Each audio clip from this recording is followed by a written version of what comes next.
नमस्कार, बहुत बहुत स्वागत है आपका। आप देख रहे हैं कल की तैयारी। मैं हूं आपके साथ प्रशांत पांडे। जी हाँ, एक ऐसा शो जहां पर हम आज के बाजार का पूरा ब्यौरा आपके सामने रखते हैं। बाजार बंद होने के बाद ये मार्केट पर हमारा एक ऐसा शो जहां पर अगर आप दिन भर में एक्शन मिस किया है तो हम सारी बातें आपके सामने रखते हैं और इसके साथ ही तमाम ट्रेंड्स भी पकड़ने की कोशिश करते हैं। और यही नहीं, हम इस शो में अपने एक्सपर्ट से इंडेक्स और स्टॉक के अलावा खास तौर पे सेक्टर स्पेसिफिक रणनीति आने वाले बाजार में, यानी आपकी बाजार की एडवांस तैयारी क्या होनी चाहिए, ये करवाते हैं। हमारे साथ आज दो बेहद खास मेहमान चर्चा में जुड़ रहे हैं। मैं परिचय करा दूं, हमारे साथ हैं जैनम ब्रोकिंग के किरण जानी साहब और मिरर एसेट शेयर खान से विनोद मोदी। आप दोनों का बहुत बहुत स्वागत और अपना समय देने का आप दोनों का बहुत बहुत शुक्रिया। लेकिन चूंकि ये शो आम दर्शकों का शो है तो सबसे पहले मैं बता दूं अपने दर्शकों को कि वो अपने सवाल हम तक कैसे पहुंचा सकते हैं। तो कल की तैयारी में सिंगल प्लेटफॉर्म है, एक जगह आपको सवाल भेजने हैं और वो है यूट्यूब। मैं आपके एक एक कमेंट से गुजरता हूं, समय सीमा होती है इसलिए हम ज्यादा सवालों को नहीं ले पाते हैं, लेकिन उस समय सीमा में ज्यादा से ज्यादा सवालों को शामिल करने की हमारी कोशिश होती है। लेकिन एक शिकायत है मुझे कि आप जब भी अपना सवाल भेज रहे हैं तो नजरिया नहीं बता रहे हैं, यानी शॉर्ट टर्म का या लॉन्ग टर्म का आपका नजरिया क्या है, ये जरूर बताइए। इस अधूरेपन से कहीं ना कहीं हमारे एक्सपर्ट्स को आपको राय देने में चुनौती आती है और दोनों तरह की राय जो है वो देने से आप भी एक कंफ्यूजन में रहेंगे। तो अपना नजरिया बताइए, शॉर्ट टर्म या लॉन्ग टर्म का। अपने सवाल यूट्यूब पर पोस्ट कीजिए। हम पिछले शो में पूछे गए सवालों को आज जवाब दे रहे हैं और इससे पहले मार्केट में जो है रिकवरी जो नजर आई है उसे कैसे देखा जाए और खास तौर पे आखिरी घंटे में जिस तरह का मार्केट रहा है आज का, उस हिसाब से अब कल के बाजार में क्या तैयारी होनी चाहिए, ये सबसे पहले किरण जी मैं आपसे समझना चाहता हूं। ये जो बाजार संभला है आखिर के कुछ घंटों में, इसे कैसे देखा जाए? Good afternoon everyone. So overall अगर हम बाजार की बात करें तो जैसे हमारे यहाँ यूनियन बजट था। यूनियन बजट खत्म होने के बाद हम देख रहे हैं कि जो यूएस की तरफ से न्यूज आ रही है, जिस तरह से टैरिफ वॉर चल रहा है, उसकी वजह से एक अनसर्टेनिटी जरूर है। लेकिन इस अनसर्टेनिटी के अंदर हमारा जो मार्केट है वो काफी स्ट्रॉन्ग पोजिशनिंग के अंदर है। जिस तरह से बजट आया है, डेफिनेटली स्टॉक मार्केट के लोगों के लिए खास कुछ आया नहीं है। लेकिन गवर्नमेंट ने जिस तरह से टैक्स की लिमिट बढ़ाई है उसके चलते मार्केट में एक डिस्पोजल इनकम आएगी, उसके चांसेस है, जिसकी वजह से मार्केट में एक तेजी आ सकती है। दूसरा आरबीआई पॉलिसी है। जिस तरह से बैंकिंग क्षेत्र के शेयर यहाँ पे डबल बॉटम पैटर्न या तो काफी सारे रिवर्सल पैटर्न हमें देखने को मिल रहे हैं, जिसकी वजह से वहां से भी एक अच्छी उम्मीद है। लेवल वाइज में अगर बात करूं तो दिसंबर महीने के बाद फर्स्ट टाइम इंडेक्स में निफ्टी बैंक निफ्टी दोनों अपनी 20 डेज मूविंग एवरेज के ऊपर ट्रेड कर रहे हैं। बैंक निफ्टी में हालांकि डबल बॉटम पैटर्न ब्रेकआउट हमें क्लियर कट देखने को मिल रहा है। जब तक ये 48,800 के नीचे बंद नहीं देता है तब तक बाय ऑन डिप्स की रणनीति रहेगी। किसी को अगर कंडीशनल बाई चाहिए तो आप 49,500 के ऊपर चेक कीजिए। अगर जैसे इंडेक्स 49,500 के ऊपर सस्टेन होता है तो उसके बाद एक अच्छी खासी रैली हमें 50,200 50,600 तक की देखने को मिल सकती है। तो हम पोजिशनली 50,600 के टारगेट के लिए बैंक निफ्टी लॉन्ग पोजीशन की सलाह दे रहे हैं with the stop loss of 48,500। Nifty की बात करें तो निफ्टी ने भी 23,200 250 का एक अच्छा खासा लेवल टेस्ट करके आज एक रिकवरी दिखाई है। सो करंट मार्केट प्राइस या कोई पण डिप आए 23,300 तक तो हमें लॉन्ग करना चाहिए। 23,200 के नीचे का आप स्टॉप लॉस मेंटेन कीजिए और जिस तरह के चार्ट पैटर्न है, हम ऊपर में 23,600 टू 800 के लेवल्स डेफिनेटली फरवरी मंथ की एक्सपायरी तक देख सकते हैं। तो दोनों इंडाइसेस में बाय ऑन डिप्स की स्ट्रैटेजी रहेगी बेस्ड ऑन टेक्निकल। तो ये है राय आपको मिलती हुई इंडेक्स स्तरों पर। चलिए बढ़ते हैं आगे और फटाफट से आपके सवालों को शामिल करते हैं। संजय देसाई का सवाल लेते हैं, आईआरएफसी पर राय जानना चाहते हैं। 150 शेयर है इनके पास और बाइंग प्राइस भी इनकी 150 की ही है। बताइए विनोद, आईआरएफसी क्या करना चाहिए? आईआरएफसी डेफिनेटली हमारा व्यू उस पे पॉजिटिव नहीं है। रीजन इसमें बहुत सिंपल है कि जिस हिसाब से ओवरऑल गवर्नमेंट का रेलवे में कैपेक्स रहा है लास्ट कपल ऑफ ईयर से, वो कुछ खास नहीं रहा। ये साल भी देखिए तो कैपेक्स प्लान जो गवर्नमेंट का रेलवे में मोर और लेस फ्लैट है, तो वो क्लियरली इनके एयूएम में रिफ्लेक्ट होता है। जो 4,60,000 करोड़ का 3 साल पहले इनका एयूएम था, मोर और लेस उनका एयूएम अभी भी वहीं पे है। तो क्लियरली ग्रोथ पर्सपेक्टिव पे देखें तो उतना अच्छा पॉजिटिव नहीं दिखता है इनका growth. Eight the same time जो न्यूज़ बनाता है कंपेयर टू अदर एमजीएफसी काफ़ी कम होता है, राइट? तो मुझे नहीं लगता वैल्यूएशन री-रेटिंग की कोई भी गुंजाइश है यहाँ पे डिस्पाइट स्टॉक थोड़ा करेक्शन दिखा है। हमें लगता है कि स्टॉक में बहुत बड़ा रिटर्न अभी भी बनने की आसार मुझे नहीं दिख रहा है, तो हमारा व्यू इस पे थोड़ा नेगेटिव रहेगा। बिल्कुल, तो फिलहाल नजरिया जो है वो यहाँ पर नकारात्मक है आईआरएफसी पे। अर्जुन हमारे एक दर्शक हैं यूट्यूब पर, इन्होंने अपना सवाल बीपीसीएल पर राय जाननी चाहिए। किरण जी, बीपीसीएल पे राय दीजिए। और इन्होंने 800 शेयर लिए हुए हैं और 269 के आसपास की इनकी बाइंग है। बताइए क्या करना चाहिए। बीपीसीएल की अगर हम बात करें तो जिस तरह से डेली ट्रेंड हम देखने को मिल रहे हैं, डेड एंड आउट है। आज की कैंडल है वो रिवर्सल कैंडल सिक्स पैटर्न भले ही बनी है, लेकिन उसमें कंफर्मेशन आना जरूरी है। डेली चार्ट प्राइस के हिसाब से momentum indicator extreme oversold territory के अंदर है, तो इनके पास अगर पोजीशनिंग है तो आज का जो लो है वो ही उनके लिए एक स्ट्रिक्ट स्टॉप लॉस बनेगा। अगर 240 के नीचे स्टॉक जाता है तो और भी गिरावट आ सकती है, लेकिन जो डेली कैंडलस्टिक पैटर्न है वो hammer bullish reversal candlestick pattern है।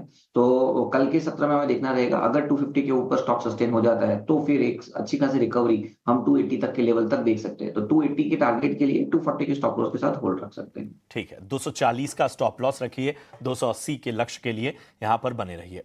सुरेश चौधरी का सवाल लेते हैं और भारत इलेक्ट्रॉनिक्स लिमिटेड के इन्होंने 1000 शेयर लिए हुए हैं। 332 के भाव पे इन्होंने खरीदारी की हुई है। विनोद, बीईएल कैसा लग रहा है आपको इस बाइंग प्राइस के हिसाब से?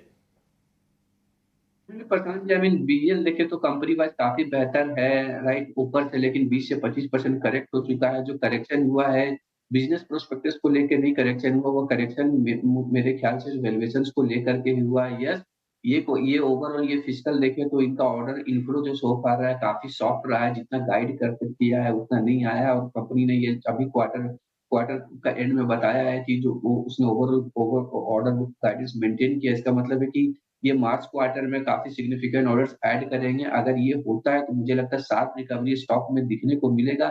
और अगर ये नहीं होता है तो मैं ये नहीं कहूंगा स्टॉक में शार्प करेक्शन मुझे यहाँ देखता है, क्योंकि वैल्यूएशन बहुत हद तक डीरेट हो चुकी है, 25 से 30 के बीच में अवेलेबल है। लेकिन मुझे लगता है अगर ऐसा नहीं हुआ तो थोड़ा सा टाइम करेक्शन आ सकता है। तो कुल मिलाकर के अभी ये स्टॉक को फ्रेश लेना नहीं है, अगर है तो होल्ड करके रखें। बिल्कुल, तो ये है राय आपको मिलती हुई बीईएल पे।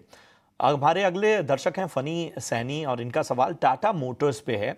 इन्होंने 766 के भाव पे 400 शेयर लिए हुए हैं। क्या करना चाहिए, रुक जाएं या निकल जाएं? ये सीधा सवाल है, बताएं किरण। टाटा मोटर्स का सवाल, राइट? टाटा मोटर्स 766 की बाइंग। ओके, टाटा मोटर की अगर हम बात करें तो जिस तरह से ओवरऑल चार्ट पैटर्न हम देखने को मिल रही है, कंटिन्यूसली स्टॉक लोअर, आप देखोगे तो lower top lower bottom pattern के अंदर है। यहाँ पे भी कोई रिवर्सल पैन आउट हो नहीं रहा है। जिस तरह से हम देख रहे हैं कि दूसरे ऑटो स्टॉक्स के अंदर एक बाउंस आया, यहाँ पे एक भी बाउंस टिक नहीं रहा है। तो मेरे हिसाब से इनको एक जो स्टॉप लॉस है वो 650, सॉरी 650 का स्टॉप लॉस मेंटेन करना रहेगा। अगर 650 का लेवल ब्रेक होता है तो यहाँ पे और भी गिरावट आ सकती है। तो एज ऑफ नाउ 650 के स्टॉप लॉस के साथ इनको होल्ड रखना चाहिए। बिल्कुल, तो ये है राय आपको टाटा मोटर्स पर मिलती हुई। रहमान अंसारी का सवाल लेते हैं। हिंदुस्तान एरोनॉटिक्स लिमिटेड यानी एचएएल पर राय जानना चाहते हैं। इन्होंने 5022 के भाव पे खरीदारी की हुई है और जानना चाहते हैं कि आगे इसमें क्या रणनीति रखनी चाहिए। बताएं विनोद, एचएएल क्या स्ट्रेटजी बनाएं?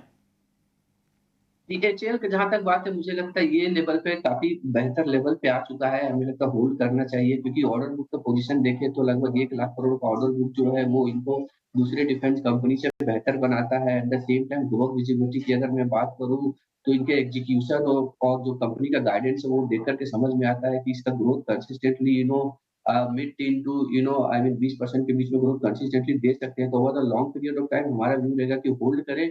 ऊपर से स्टॉक करेक्ट हो गया है, no doubt, definitely valuation wise मुझे काफी बेटर लगता है। और at the same time budget में ऐसा कुछ कहा जा रहा था कि डिफेंस में लोकेशन कम है, लेकिन मुझे लगता है डिफेंस में 12-13% का जो कैपिटल एक्सपेंडिचर्स में गवर्नमेंट ने जो बढ़ाई है वो पॉजिटिवली लिया जाना चाहिए। तो आने वाले समय में मुझे लगता है एचएल होल्ड करके रखे, आपको इसमें बेहतर रिटर्न ये लेवल से मिल सकता है। आपको होल्ड करने की सलाह यहां पर मिलती हुई। बढ़ते आगे, लीना सहाय का सवाल लेते हैं जिन्होंने जियो फाइनेंस पर राय जाननी चाहिए और इनकी बाइंग प्राइस है 324 की, फिलहाल नुकसान में है। और किरण जी, जियो फाइनेंस 324 की बाइंग के हिसाब से बताइए क्या नजरिया बन रहा है आपका?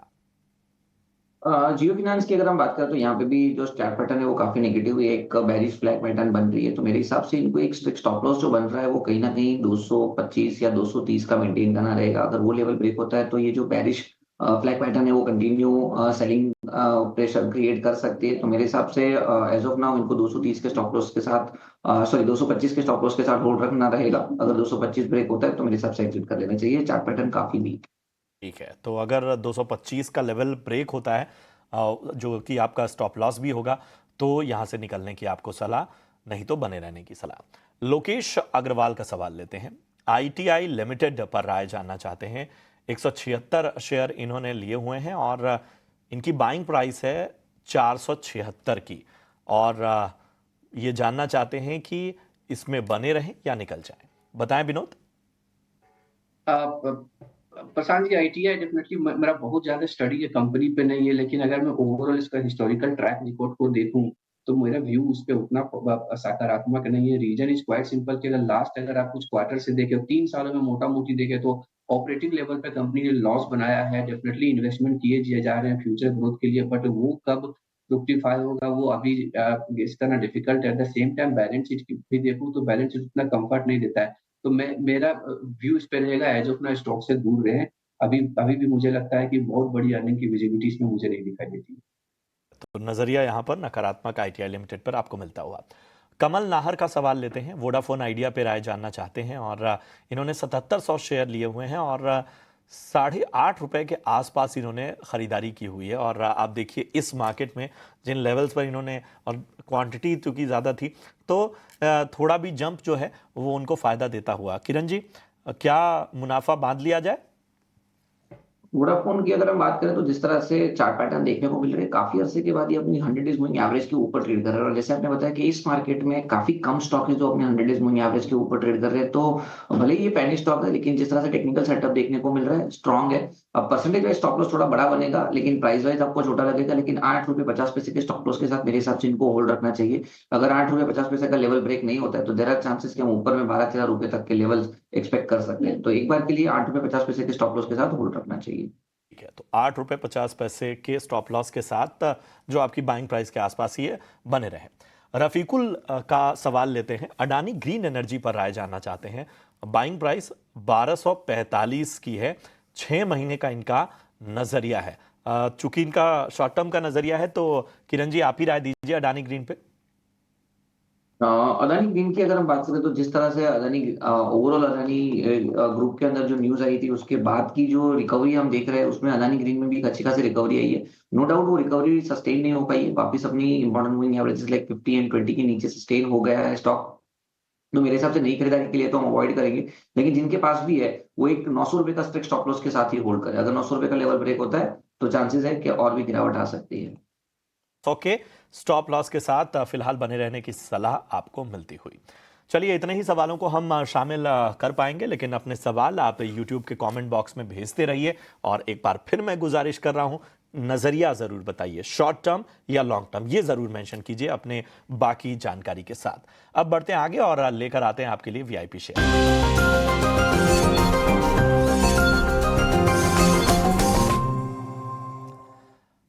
विनोद जी, सबसे पहले मैं आपके पास आना चाहूंगा। मेरे पास समय बहुत कम है, तो फटाफट से आप दोनों अपनी अपनी कॉल दें। विनोद जी, सबसे पहले आप।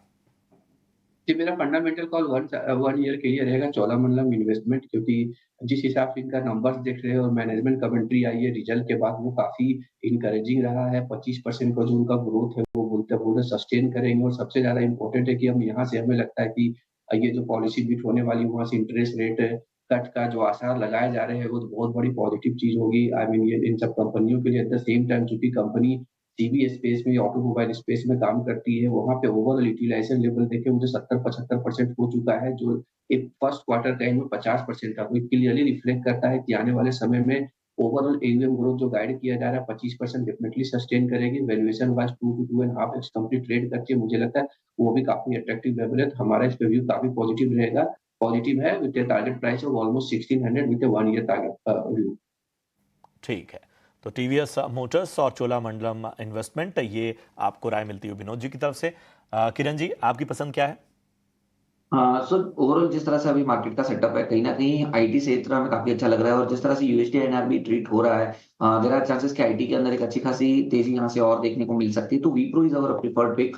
जिस तरह से विप्रो के डेली चार्ट के ऊपर आप देखोगे तो असेंडिंग ट्रायंगल पैटर्न ब्रेकआउट हमें देखने को मिल रहा है। Momentum indicator again getting back into the bullish zone. तो विप्रो के अंदर आप ध्यान दे सकते हो, 310 के आसपास की क्लोजिंग है, 330 तक के टारगेट आप एक आध वीक में एक्सपेक्ट कर सकते हो और जो स्टॉप लॉस हमें मेंटेन करना है वो ₹300 का स्टॉप लॉस हमें मेंटेन करना है।